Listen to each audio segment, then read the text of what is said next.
Hello, everyone. Welcome back to my podcast, Anxietea, a mental health podcast, where I give you mental health stories, self-care tips and techniques, and whatever you all want me to discuss. As a reminder and disclaimer that I am not a mental health professional, I am just a mental health advocate getting through life one day at a time. Here is also the warning that there may be sensitive topics discussed within this podcast, so feel free to leave if this does not sound like the podcast for you. So, without further ado, welcome to episode 4. Let's grab our tea, take a sip in of some self-love, and exhale the stresses of life.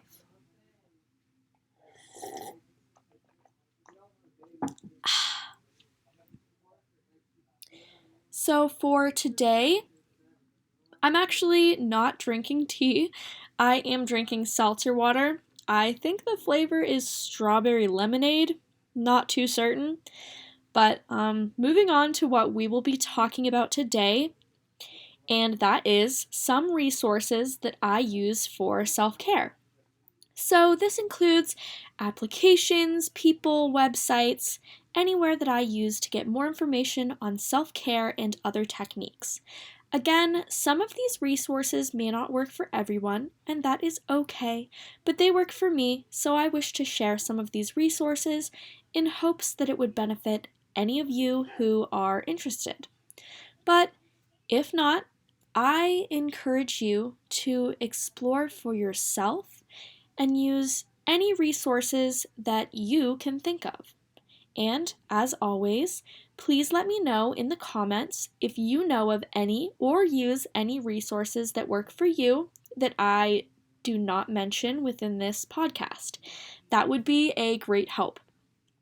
Starting with yoga for self-care, I like to do yoga every day or every other day, but I find the quickest and easiest source to use is YouTube. When I first started doing yoga and wanted to try it out, I was at a loss for resources and could not find sources for beginners or poses online for beginners. I also could not find any sources that went through a steady flow, so I continued my search. I've been doing yoga for a while now, and I really enjoy it. It's fun. It helps my body feel relaxed. It's a wonderful tool. At first, the stretches will hurt until your body becomes more flexible, but just breathe through it. This is normal and will stop after practicing, so don't feel discouraged. It feels good. Trust me. After a while, you will build up the tolerance to those stretches, and it feels so relaxing. My favorite yoga YouTube channel is called Yoga with Adriene, and she is great for beginners and more advanced yogi students. She even has a cute dog that lays with her while she does yoga, and it always puts a smile on my face.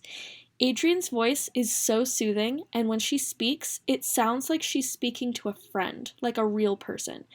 Sometimes on YouTube for workout videos or even other yoga videos, the people seem more fake and do not express the struggles that a beginner may feel, which I think feels discouraging and unmotivating as a beginner.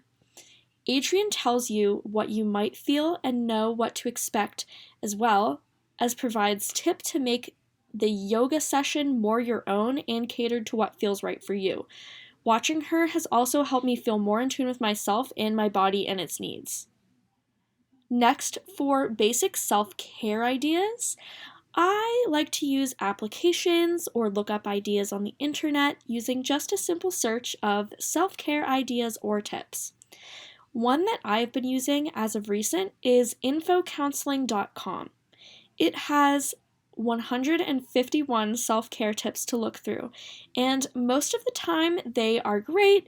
There are some that are not applicable for me right now, such as horseback riding or playing certain outdoor sports, because it is currently winter.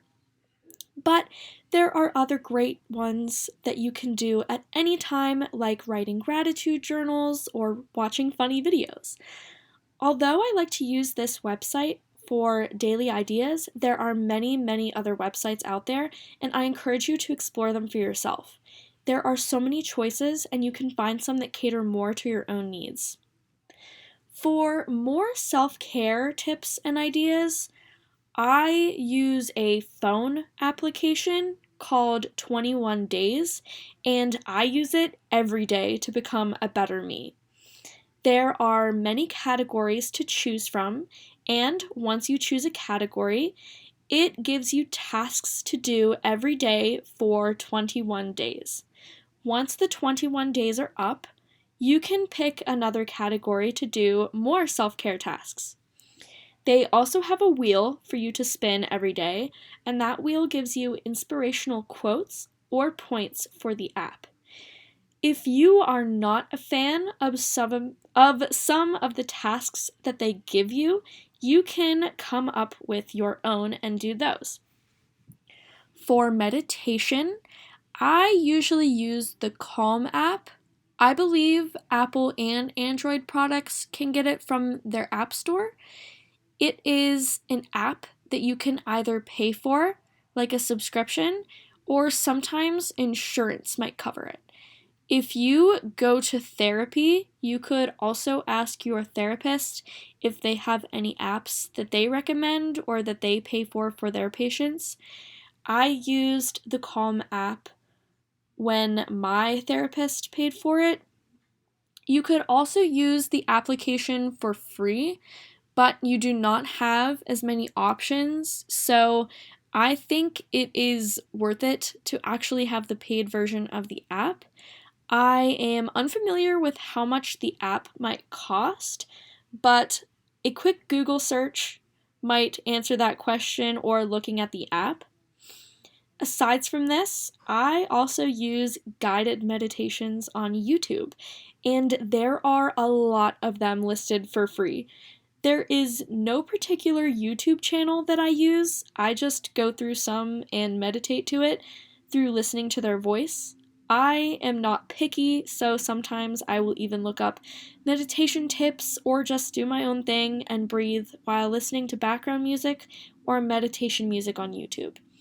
Even listening to background noise outside or in your room with a fan is calming and helps with meditation. Just make sure you set a timer so you don't fall asleep. I also used to use an app called Insight Timer, but some of it costs money now, and if you are someone that does not mind paying for apps, that one was really cool and had some unique meditations, such as finding your aura color or calming yourself down before class. Next, I like to color every day, and I usually like to color with an actual coloring book, and I think this helps a lot to calm myself down. I will listen to music. I use Spotify, by the way, and then I will color mandalas with some colored pencils. But if these are too expensive, you could find some coloring books at the dollar store. They have some adult ones, they even have some kid ones if you're more interested in less detailed pictures. I use Crayola colored pencils because those are my favorite, but for coloring books, there is not one specific company that I use. I just usually make sure they are adult coloring books and include small detail because it gives my mind more to focus on and hurts my hand less. Sometimes, if I don't feel like coloring mandalas, I will find different free coloring pages online using Google Images or using some websites that use free coloring pages. There is not a particular website that I use for this either. I just search free coloring pages and numerous websites will pop up.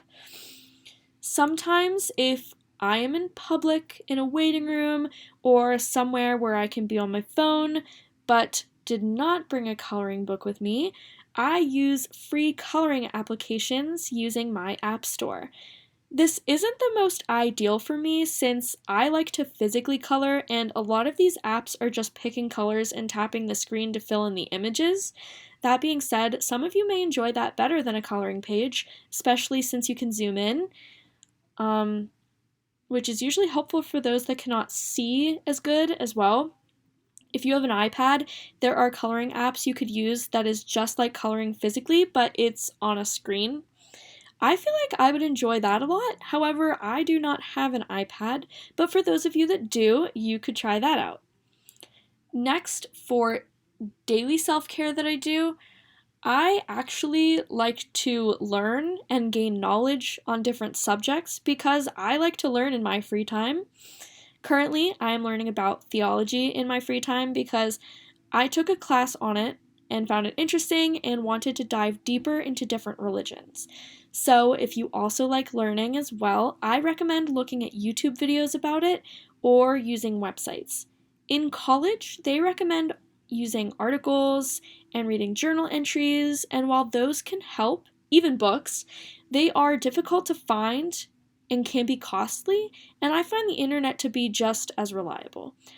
I actually have been using Wikipedia as a source for gaining more knowledge, despite being told about its unreliability, but I think that if you look at the sources that the people use and look up its credibility, then I think it works just fine. Sometimes I will even watch documentaries on Netflix or on TV or watch TV shows about the subject. However, I don't like watching TV too much. One YouTuber that I actually like to watch to gain some knowledge on random subjects, I watch Sam O'Nella.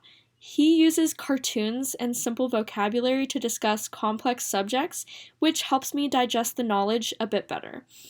I actually also like watching Puppet History from BuzzFeed to learn more about historical events because it's humorous and funny, and I really like Shane Madej. I also like gaining knowledge about my ancestors, so I use Ancestry.com with a subscription, but it can be costly, so if you want a free version that is also reliable, you can use FamilySearch.org, which is what I used to use before I had an Ancestry.com subscription. Another part of my self-care routine for the day and week is creating videos like these, which I actually got an idea to create a podcast from a self-care tip website that I mentioned earlier. And to figure out how to create these videos, I just looked up videos on how to get started and listened to podcasts as well. I listen to podcasts on Spotify, but there are also some on YouTube. I used Snapchat to ask people what topics they would be interested in, and a majority said mental health. For the content, I went to therapy for my knowledge and resources, and read information and used my own experiences. If you have not seen my other videos, you should check them out, but I digress. I create couples videos with my fiance. I just search online about date ideas and then make videos of them so that I can have them as a keepsake. I use the website conversationstartersworld.com. I think that's what it's called. For 200 date ideas. I also upload singing videos from recitals or just having fun, which reminds me I am working on another cover of a song, so stay tuned for that. To edit my videos, my fiance uses an editing software that he does not know the name of right now, and neither do I, so that's great. But I use iMovie and QuickTime Player to record. Sometimes we'll do crafting. Right now we're working on a piñata video, so also stay tuned for that. But we also game together, and we've been playing Kirby's Return to Dreamland. There has been a lull in our recording for right now because I am very busy with student teaching, but that is okay. Sometimes that happens, but we're getting there, and this week there should be a whole slew of videos. So as we complete this journey, I want to remind you that these ideas are entirely individualized for my self-care routine and what works best for me. I wanted to share these ideas in hopes that it may help some of you with your self-care routines or get an idea on how to start and use valuable resources. I encourage you to find what works best for you and to explore, since these techniques may not work for some of you as well as with some of the resources. Please let me know if of any resources that you use for self-care, and I could share them in another video. Now we have completed our 4th journey together, so let's take a sip in of some self-love and exhale the stresses of life. Thank you for joining.